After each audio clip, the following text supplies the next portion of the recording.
아무도 없는데 집안이 시끄럽게 느껴질 때가 있습니다. 그건 사람 때문이 아니라 물건 때문일 수 있습니다.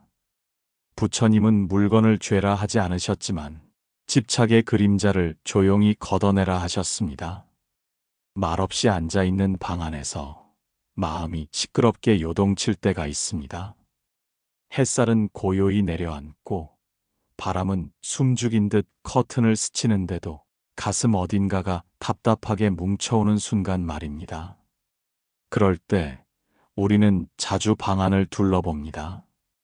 책상 위에 무심히 놓인 오래된 사진, 서랍 깊숙이 밀어둔 편지 한 장, 정리되지 않은 선물 상자들.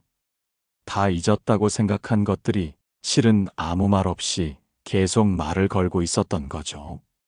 부처님은 마음에 담긴 것이 세상을 만든다고 하셨습니다. 겉으로 보이는 공간이 아니라 그 공간을 둘러싼 마음의 상태. 그것이 사람을 짓누르고 때로 복을 밀어내는 그림자가 된다는 뜻입니다. 사람들은 흔히 좋은 기운을 부르는 색깔, 방향, 구조를 이야기합니다. 하지만 부처님은 전혀 다른 방향을 가리키셨어요. 바로 집착의 비움. 물건을 버리라는 말이 아니라 물건에 붙은 감정을 놓으라는 뜻이었습니다. 어느 비구니는 부처님께 여쭌 적이 있습니다. 무소유란 정말 아무것도 가지지 않는 것입니까? 그때 부처님은 고개를 젓고 빙그레 웃으며 이렇게 답하셨지요. 무소유란 마음이 거기 머물지 않는 것이다. 그래서 복을 부르는 집에는 그 물건이 없습니다. 과거의 아픔을 담은 물건, 미련과 후회를 붙잡은 흔적, 그런 것들이 쌓여 있지 않은 집, 비워진 만큼 따뜻한 바람이 스며드는 집. 혹시 우리는 그동안 너무 많은 것을 쥐고 있었던 건 아닐까요? 이젠 한 번쯤 손을 펴고 바라봐야 할지도 모릅니다. 내가 지키고 싶었던 건 추억인지 아니면 놓지 못한 감정인지. 복은 때로 아주 조용히 다가옵니다. 빈자리에 앉을 자리를 찾으며 텅 빈 서랍 속 틈새로 스며들며 그저 말없이 우리 곁에 머무르려 합니다. 다만 그 복이 들어설 공간이 있는가? 그건 오직 우리가 만들어야 할 숙제인지도 모르겠습니다. 우리는 자주 말합니다. 이건 버릴 수 없어. 특별한 추억이 있거든. 하지만 그 추억이라는 말 속에는 정말 그리움만 담겨 있었을까요? 오래된 물건은 시간을 품고 있습니다. 첫 월급으로 산 시계, 떠나간 사람과 나눴던 머그컵, 어린 날의 나를 닮은 인형 하나. 그 물건들을 보며 우리는 웃기도 하고 가끔 울기도 하지요. 부처님은 이런 집착을 탓하지 않으셨습니다. 다만 묻고 또 물으셨을 뿐이에요. 그 물건이 너를 편안하게 하느냐? 그것을 볼 때마다 지금의 너는 자유로운가? 집은 살아있는 마음의 그릇입니다. 보이지 않는 감정들이 벽에 베고 창문에 걸리고 서랍 깊은 곳까지 스며듭니다. 그래서 아무도 없는 방에 들어가도 그곳의 기운은 우리를 감싸죠. 물건은 기억을 담는 그릇이지만 때로는 그 기억이 무거운 돌이 되어 마음을 짓누릅니다. 버려야 할 건 물건이 아니라 그것에 얽힌 감정의 실타래일지도 몰라요. 부처님은 고요히 앉은 수행자에게 이런 비유를 들려주셨습니다. 마음이 맑지 않으면 청정한 물도 진흙처럼 흐려진다. 그 말씀처럼 우리 마음이 불안한 채로 껴안고 있는 물건은 결국 복의 물길을 흐트릴 수밖에 없습니다. 어느 순간부터 정리되지 않은 집이 불편해지기 시작했다면 그건 단순한 불편이 아닙니다. 마음이 비움을 요구하고 있다는 작은 신호죠. 어느 스님은 하루에 한 가지씩 물건을 닫고 접고 놓아두는 일을 마치 기도처럼 반복했습니다. 그리고 조용히 말씀하셨지요. 이건 정리가 아니라 참회다. 우리는 때로 잊지 않기 위해 붙잡고 놓을 줄 몰라 더 아파집니다. 하지만 복은 채움이 아니라 내려놓음에서 시작됩니다. 지금 내 곁에 있는 물건 하나, 그것이 나를 편하게 한다면 괜찮습니다. 하지만 그 물건을 볼 때 마음 한쪽이 자꾸 시리다면 이젠 놓아줄 때가 된 건지도 모르겠습니다. 사람의 마음은 외롭습니다. 그래서 자주 물건과 대화를 시작하죠. 그것들은 대답을 하지 않지만 우리는 그 안에 목소리를 넣어두곤 합니다. 어릴 적 이불을 끌어안고 잠들던 밤처럼 이젠 낡은 옷장이나 묵은 가방이 우리의 정서적 의지가 되어버린 건지도 모릅니다. 하지만 부처님은 그 의지조차도 집착이라는 이름을 붙이셨습니다. 그리고 말씀하셨죠. 고요한 사람은 아무 것에도 기대지 않는다. 누구도 처음부터 집착하진 않습니다. 그건 마음이 지치고 무너지고 누군가를 대신할 무엇인가를 간절히 찾는 순간부터 시작되지요. 그러다 보면 집안은 점점 기억을 지닌 물건으로 가득 차게 됩니다. 그 물건들은 어느 순간 우리와 조용한 싸움을 시작합니다. 매번 이사할 때마다 짐을 줄이겠다고 다짐하면서도 결국 다시 그 물건들을 껴안는 이유는 무엇일까요? 그건 아직도 마음속 어딘가에서 그 시절을 살아가는 나 자신을 놓아주지 못했기 때문일지도 모릅니다. 부처님께서 한 노승에게 전하신 말씀이 있습니다. 물건은 머무는 것이 아니라 지나가는 것이다. 하지만 우리는 지나간 것을 머무르게 하려 합니다. 그렇게 방 한 칸, 서랍 한 칸, 차곡차곡 쌓아놓은 것이 결국 우리의 현재를 막는 벽이 되는 거죠. 복은 움직이는 기운입니다. 흐르고 머물고 스며들어야 살아납니다. 하지만 방 안이 너무 가득 차 있다면 그 기운은 발 디딜 틈조차 찾지 못합니다. 어느 수행자가 쓴 글에 이런 문장이 있었습니다. 나는 하루에 한 가지를 놓으며 나를 비웠다. 그리고 비운 만큼 나를 다시 만났다. 물건을 버린다는 건 단순한 행동이 아닙니다. 그건 내 안에 정체된 감정을 조용히 안아주고 보내주는 일입니다. 복이 들어오는 집, 그곳은 결코 비어있는 공간이 아닙니다. 오히려 진짜 나의 자리가 있는 곳입니다. 더 이상 감정에 기대지 않아도 되는 방, 조용하지만 따뜻한 내면이 살아있는 곳. 지금 그 싸움을 끝낼 때입니다. 말없이 울고 있는 물건을 하나하나 바라보며 고마웠다고 속삭여줄 차례입니다. 누군가는 말했습니다. 정리를 하면 마음이 가벼워진다. 하지만 부처님께선 조금 다르게 보셨습니다. 정리는 마음의 짐을 없애는 일이 아니라 조용히 놓아주는 일이라고요. 버린다는 건 어쩌면 어떤 감정을 잘라내는 행위처럼 느껴질 수 있습니다. 그래서 더 어렵고, 그래서 더 아프기도 하지요. 하지만 보내는 건 다릅니다. 그건 기억을 없애는 게 아니라 그 기억이 이제 나를 붙잡지 않아도 되도록 조용히 작별을 고하는 마음의 의식입니다. 부처님은 인연이 다한 것엔 집착하지 말라 하셨습니다. 꽃도 피면 지고 달도 차면 기울듯이 모든 것은 머물러 있지 않지요. 물건 하나를 들고 그 시절을 떠올리다가 문득 마음속에서 어떤 짐이 풀어지는 순간이 있습니다. 그건 참 이상한 감정입니다. 그리운데 괜찮고 아쉬운데 편안한 그런 감정을 통해 우리는 조금씩 자기 자신을 용서하게 됩니다. 그때 그 선택, 그때 그 이별, 그 모든 흔적들이 결국 지금의 나를 만든 작은 파도였음을 조금은 받아들이게 되죠. 어느 날 한 스님이 낡은 바로를 닦으며 이렇게 말씀하셨습니다. 이건 나를 먹여 살렸지만 이제는 다른 수행자에게 갈 시간이다. 그 말엔 집착도 후회도 없었습니다. 오직 고마움과 깊은 평온만이 있었죠. 우리는 살아가며 많은 물건을 만납니다.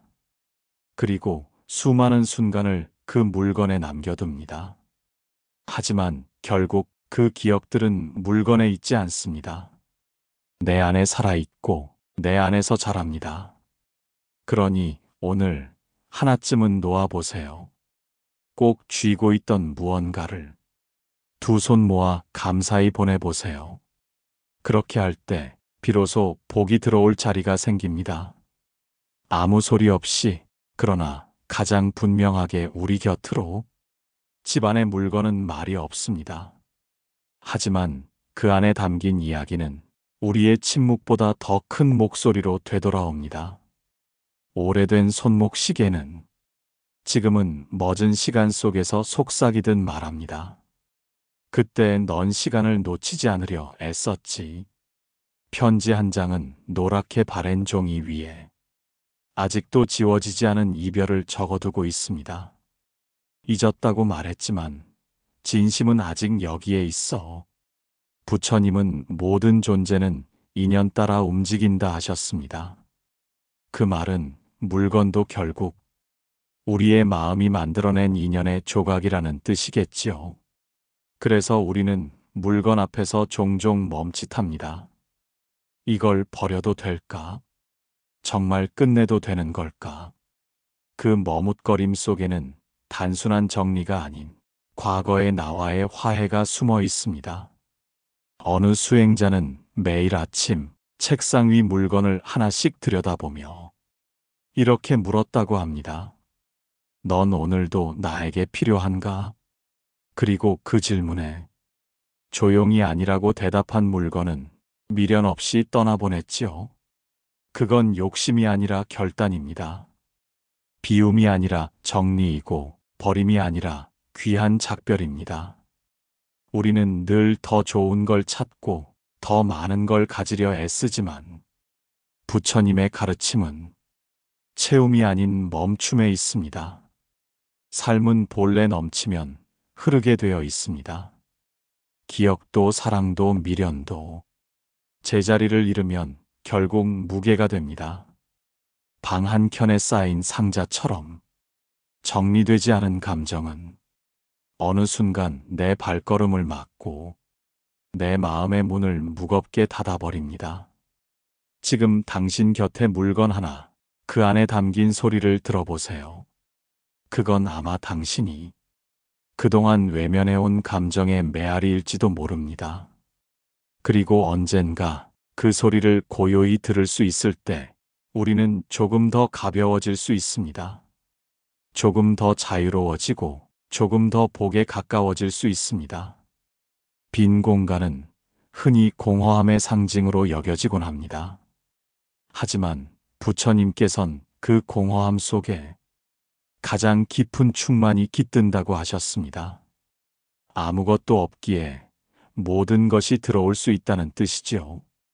우리는 종종 빈 벽을 채우려 그림을 걸고 빈 선반을 채우려 장식을 올리며 어딘지 모르게 허전한 마음을 덜어보려 합니다.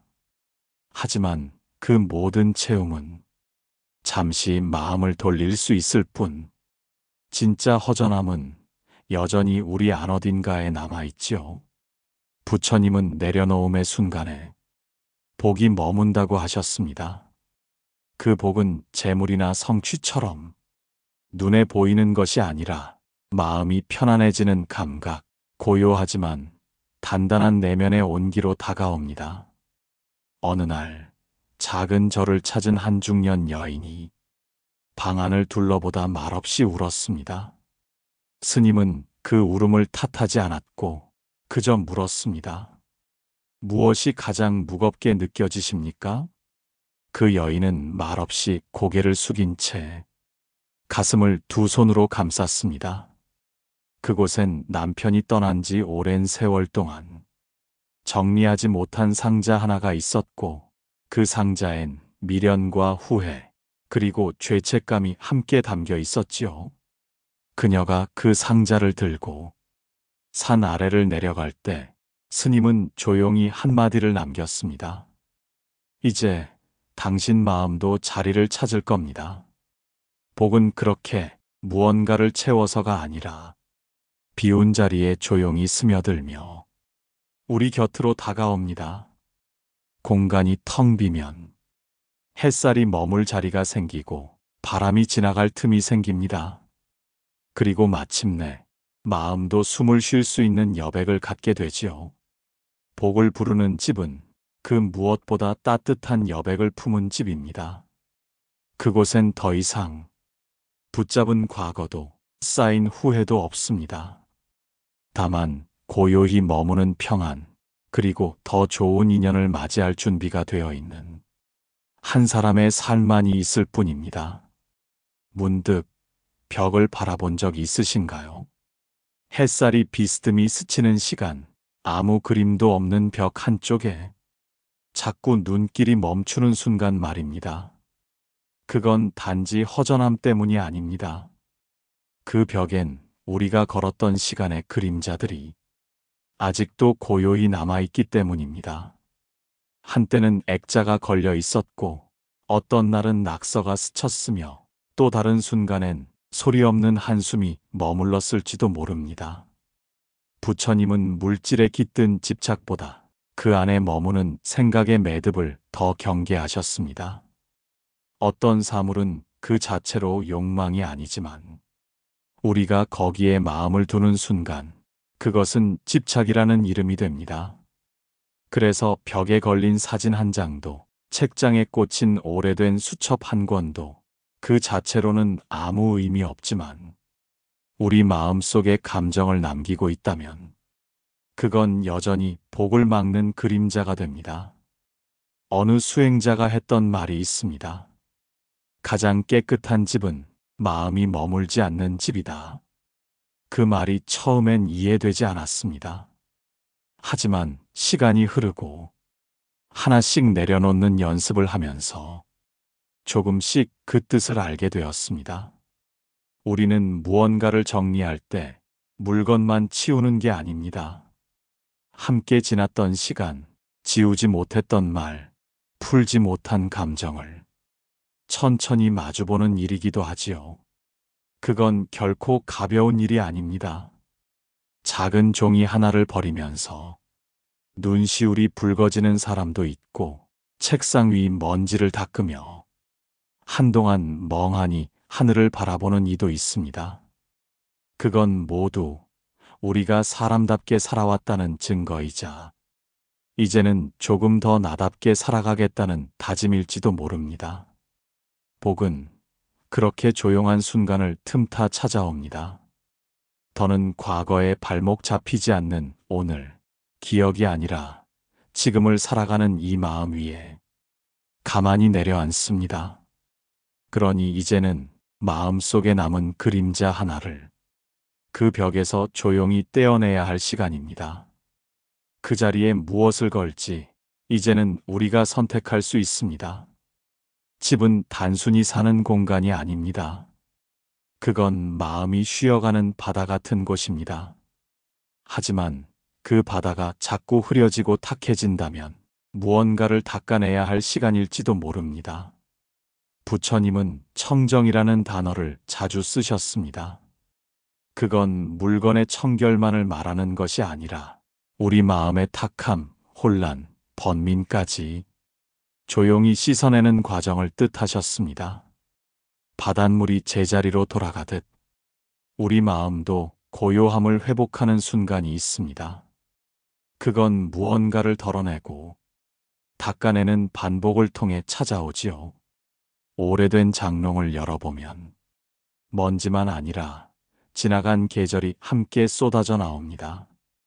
그 계절엔 미처 마르지 못한 눈물과 속으로 삼킨 말, 놓지 못한 손끝의 떨림이 함께 들어 있습니다. 그래서 청소는 단순한 노동이 아닙니다. 그건 자신을 다시 쓰다듬는 행위입니다. 닦고 정리하고 바닥을 쓸며 나는 어떤 감정을 쓰다듬고 있는지 조용히 마주보는 시간입니다. 부처님은 마음을 거울이라 하셨습니다. 먼지가 쌓이면 빛을 잃고 물을 뿌리면 본래를 드러내는 그 마음의 본성을 늘 잊지 말라고 하셨지요.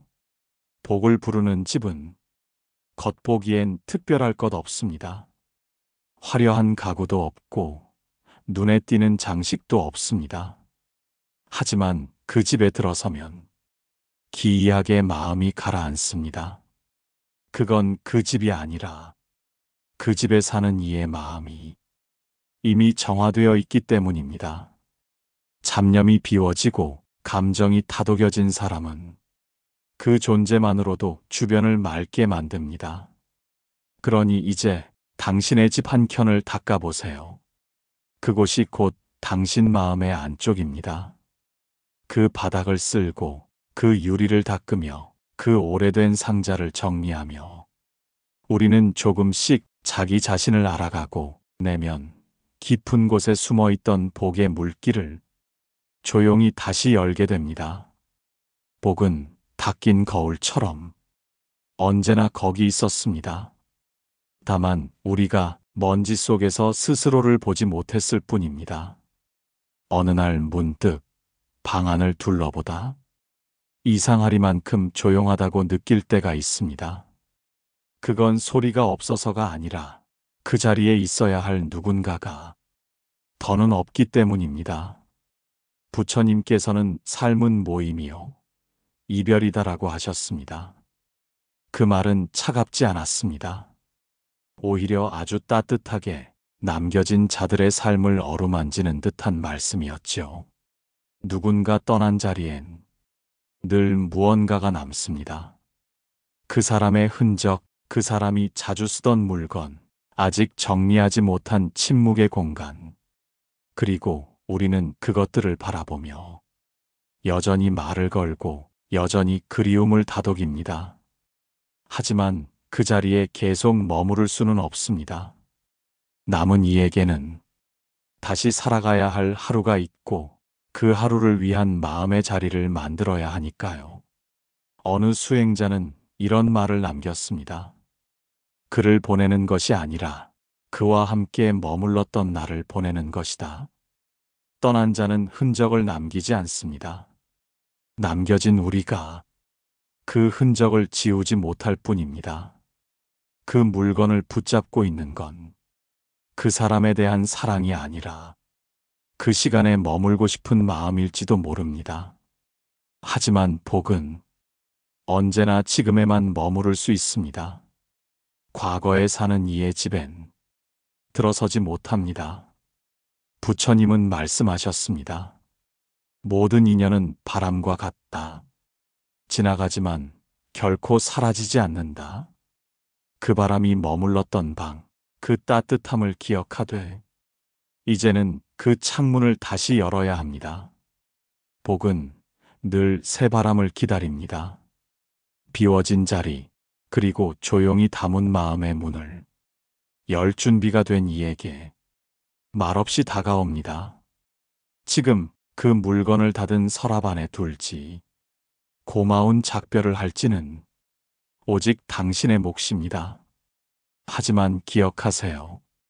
복은 항상 놓아준 마음 위에 머물렀습니다. 모든 것을 비워낸 어느 날 문득 창밖에서 바람이 스칩니다. 그 바람엔 향이 있습니다. 어디서도 맡아본 적 없는 그러나 이상하게 익숙한 향기.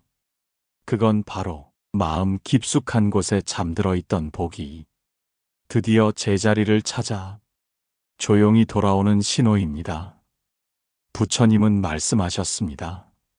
그대의 집을 정결히 하면 그대의 마음 또한 빛을 낼 것이다. 우리는 그 말을 오랜 시간 단지 청소나 정돈으로 이해해왔지만 그 뜻은 훨씬 더 깊은 것이었습니다. 그 집을 정결히 한다는 건 버리는 일만이 아닙니다. 붙잡은 감정과 작별하고 내가 누구였는지 되돌아보며 다시 살아갈 용기를 되찾는 일입니다. 그동안 당신은 무수한 물건을 껴안고 살았습니다. 좋아서가 아니라 놓을 수 없어서. 그리고 그 마음엔 늘 미안함이 함께 있었지요. 하지만 이제는 압니다. 그 물건들은 당신을 대신해 슬픔을 견디고 고독을 품고 시간을 버텨온 존재였다는 것을. 그래서 놓아줄 수 있습니다. 그래서 보내줄 수 있습니다. 그리하여 마침내 복이 들어올 수 있습니다. 복은 요란하지 않습니다. 그건 어느 날 아침 햇살이 부엌 바닥을 비출 때 차 한 잔을 마시며 한숨 돌리는 저녁에 문득 모든 것이 괜찮다고 느껴지는 그 잔잔한 순간으로 찾아옵니다. 이제 당신의 집은 그 모든 과정을 품은 공간입니다. 비웠기에 채울 수 있었고 내려놓았기에 지킬 수 있었습니다. 마지막으로 묻습니다. 지금 이 방, 지금 이 마음, 지금 이 자리, 당신은 충분히 사랑하고 계신가요? 부처님은 그런 집을 가장 복된 곳이라 하셨습니다. 여기 복이 머무는 자리입니다.